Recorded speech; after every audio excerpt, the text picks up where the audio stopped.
इसी तरफ मैं आ रहा था, सोशल मीडिया को थोड़ा सा हम ज़रूर अपने प्रोग्राम में डिस्कस करते हैं, बिकॉज सोशल मीडिया जब हमने काम शुरू किया था उस वक्त नहीं था सोशल मीडिया, जहाँ पे कुछ चीज़ों के फ़वाइद होते हैं, नुकसानात भी होते हैं, लेकिन उन लोगों का क्या करें जो अब जैसे पिछले दिनों आपकी एक स्टेटमेंट थी अली अज़मत साहब को लेकर, जिसमें उन्होंने मैडम नूर जहाँ साहिबा के हवाले से कोई कमेंट किया कि हम जब सुनते थे गायकी तो आपने बड़ा मैं तो तड़प गई, आपने बड़ा सख्त रद्दे अमल उस पे बिल्कुल मैंने वो मेरा बड़ा प्यार है, मैंने उसको खूब डांटा, मैंने डांटा, उनके बच्चों ने नहीं डांटा, ना अहमद अली भट्ट ने डांटा, उन्होंने बड़े तरीके से कहा, मैं तो चीखी उसके ऊपर, मैंने कहा तुम ये कैसे कह सकते हो ये तुम, मतलब मैं यूं हो गई बिल्कुल, क्योंकि वो पता नहीं वो ऐसे बड़बड़ कभी कर जाता है, मैंने ये भी कहा और फिर उसने बाद में उसको रिग्रेट भी हुआ, वो उसने बाद में उन्होंने माजरत भी की।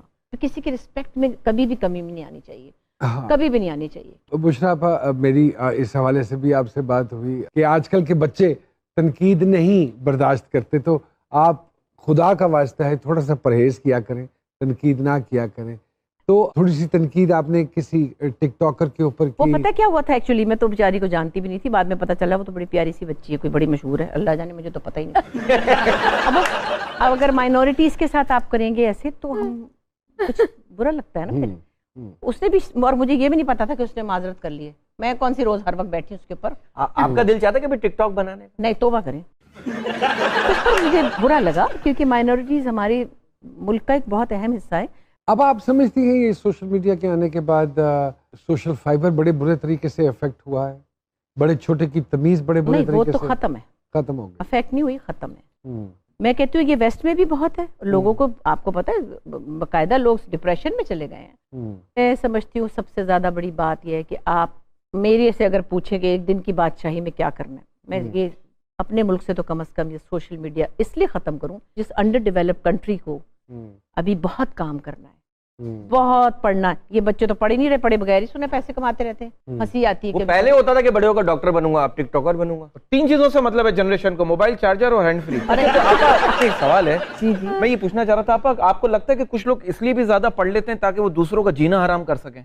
वैसे कई अनपढ़ लोग भी लोगों को जीना हराम जैसे ये कर रहे हैं। मैं आपको नहीं कह रही, वैसे कह रही हूँ जी, बल्कि जीना हराम करने वाले होते ही अनपढ़ है, भले वो जितने भी पढ़े लिखे हो। हाँ, मतलब ज़हनी तौर पे अनपढ़ होते हैं, वो फितरी तौर पे अनपढ़ होते हैं।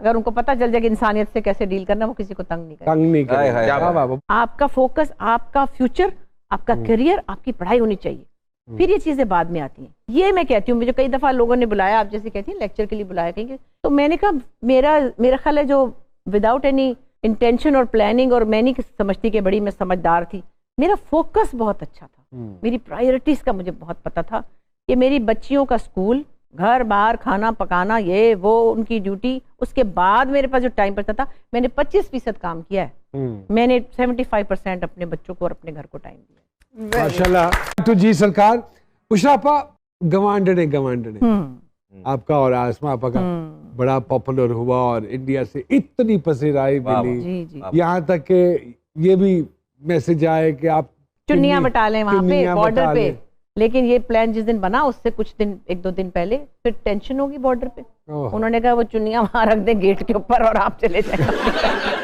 ये किसका ब्रेन चाइल्ड है जी? ये नीलम बशीर, सबसे बड़ी जो है हमारी बहन राइटर है, और वो लिखती है मजे की चीजें। तो उन्होंने एक दिन पढ़ रही थी तो मैंने कहा तो बड़े मजे का, हम इसका कुछ करते हैं। तो उस्मान ने और मैंने सोचा पहले थिएटर करें, फिर मैंने कहा थिएटर कौन देखेगा, पर टाइम भी नहीं था, तो फिर एक दिन पहले जाके मैंने इसका बनवाया म्यूजिक। अस्मा से कहा चलो इसको जाके गाते हैं, करते हैं रिकॉर्ड। एक्चुअली तो कॉन्सेप्ट और द कंटेंट इतना स्ट्रांग था, बहुत स्ट्रांग था, उसका सारा मजा था, वरना कुछ प्रोडक्शन तो ऐसी थी भी नहीं। और सिंपल टेकिंग थी उसकी, टाइम्स ऑफ इंडिया के आर्टिकल्स, और पूरे जितने पंजाब के हमारे सरदार कम्युनिटी के हमारे बहन भाई हैं पागल हो गए, साड़ियां भिजवाई उन्होंने वहां से, पता नहीं क्या क्या, दुपट्टे भी भिजवाए बाद में, वो दुबई से आए, दुबई जोड़े आए, तो इतना कोई इसका इफेक्ट हुआ। वाह वाह वाह वाह, बस वो चीज ही ऐसी थी। जब इंसान बहुत सारे किरदार करता है तो एक आधा किरदार जो है ना वो शख्सियत का हिस्सा बन जाता है और फंस जाता है। तो मुझे कई दफा लगता है कि साइमा चौधरी आपके अंदर हमेशा के लिए फंस गई है। ये साइमा चौधरी कहाँ से क्रिएट कर ली? पता है एक चीज मैं बताऊं नुमान, जब मैं बिजली बनी बड़ा शोर हुआ, फिर मैं सलमा आगा बनी बड़ा शोर हुआ, फिर मैडम नूर जहाँ, फिर मुसरत नज़ीर, फिर मुख्तलिफ चीजें होती रही। I been always very scared of this fact कि मुझे, मैं एक जैसी ना एक चीज नहीं करना चाहती, मैं अपने काम से बचती हूँ। अपने आप से बचती हूँ। हाँ, मुझे वो दोबारा से बिजली नहीं किया मैंने कभी भी। बिल्कुल।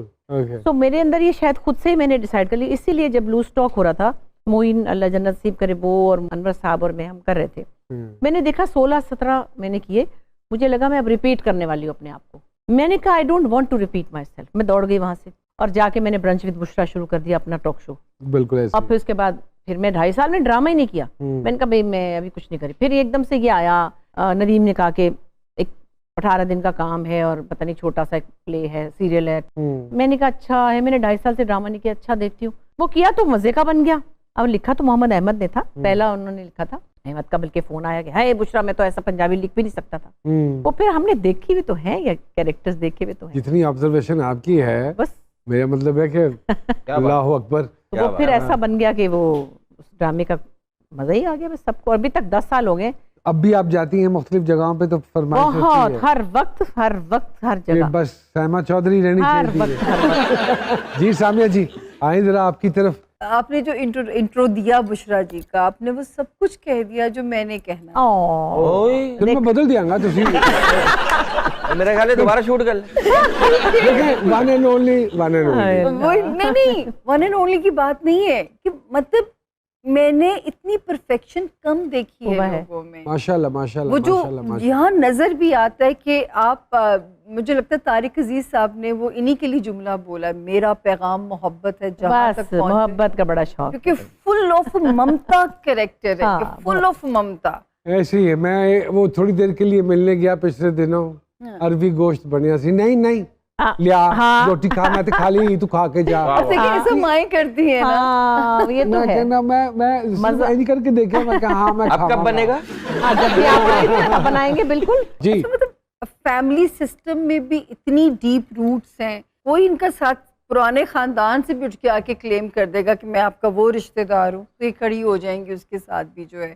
मतलब अच्छी बात है कि मतलब कि ਉਹਦਾ ਸੋਚਣ ਕੇ ਜਿਨ੍ਹਾਂ ਦੀ ਤੁਹਾਡੀ ਡਿਊਟੀ ਨਹੀਂ ਬਣਦੀ। जी जी, मैं वही आज ਦੇ दौर ਵਿੱਚ वेरी रेयर। अल्लाह इनको नजरे बद से बचाए और अपनी नजर उतारती रहा करे। मतलब इतनी स्टेबल दिमाग की हैं, मुस्तकिल मिजाजी के, ना ये खातून रास्ते बदल सकती हैं, ना दर्जी बदल सकती हैं। नहीं बदलती दर्जी। चेंजेस इतनी आसानी से एक्सेप्ट नहीं कर सकती, चाहे वो लोगों की हो, हालात की हो। पता क्या होता है, मुझे सब सारे कहते हैं ना, मैं ईमान से एक बात कह रही हूँ, ऐसे मेरी अपनी एक समझिए अचीवमेंट है जिंदगी की, कि मैं कहती हूँ मुझे सारे अच्छे लोग मिलते हैं, मेरे पे अल्लाह का बड़ा करम है, मुझे कोई बुरे लोग मिलते ही नहीं है। मैं आपकी अपनी भी एफर्ट है, क्योंकि निभाने का फन आप जानती हैं। हाँ, निभाने की बड़ी बीमारी है। तो ये जो है ना ये अच्छा, लेकिन जो मैं कहना ये चाहूंगी कि इसके पीछे इतनी बम्पी राइड है कि अगर मैं देखूं बुशरा जी की जिंदगी में हर दिन नया दिन आया होगा, हर दिन नया टास्क आया